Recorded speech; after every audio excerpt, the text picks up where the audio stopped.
Okay, when the press arrives, the grippers will be laying against the platen. You don't want them there. I'm going to raise them up to be parallel with the rails in the seat position. It's easier to adjust them with the chase and the rollers out of the way.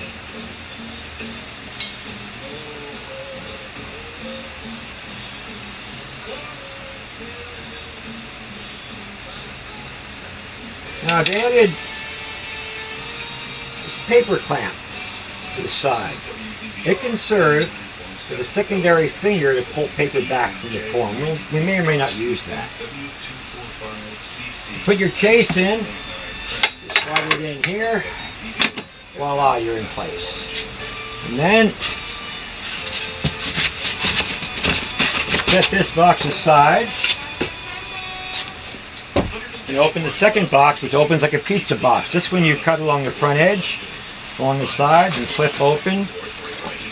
Can you see in there? Okay. In here, we have a lot more stuff.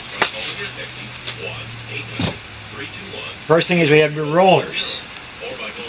And when you remove these little clips, the rollers will slide out of the holes and can be placed on the press.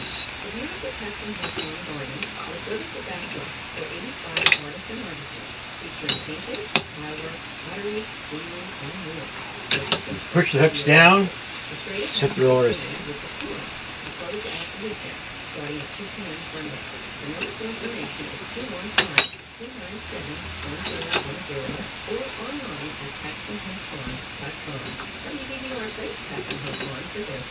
Now it looks like I made these too close. They're touching the rollers. It'll work okay, as I was saying. Looks like I set these too close. They're touching the rollers. It'll work okay, but it will leave ink on the back of the grippers. No big deal.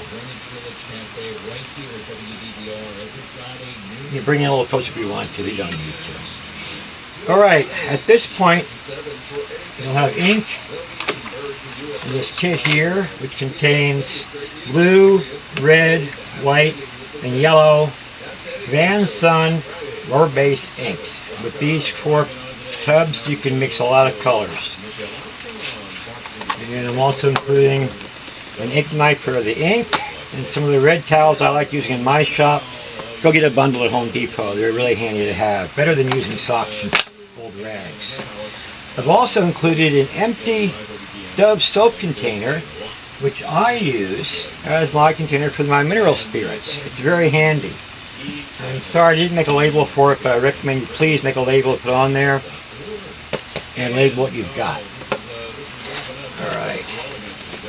Beneath this layer, there is a handy type chart, which I think you'll enjoy. And this is your package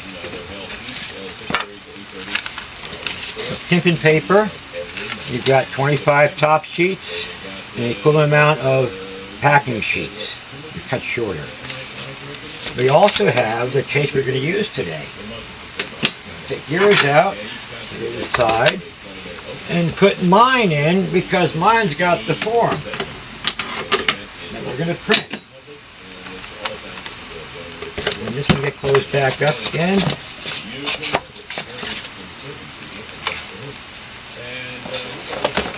And we'll come back in here for the gauge pins in a few minutes. I've also included some tape in case you want to tape your trucks more, or occasionally you may want to put 1 or 2 layers of tape on the rails. I recommend taping the trucks first, but for a fine adjustment, taping the rails is okay. The Allen wrench sticks on a magnet on the front of your press. I do this on all my little presses. They're very handy. Use them all the time. Alright, now before I ink up, I'm going to remove the chase because I don't want that form in there when I'm laying ink on, which I'm going to do as soon as I wipe down those rollers. I'll be right back.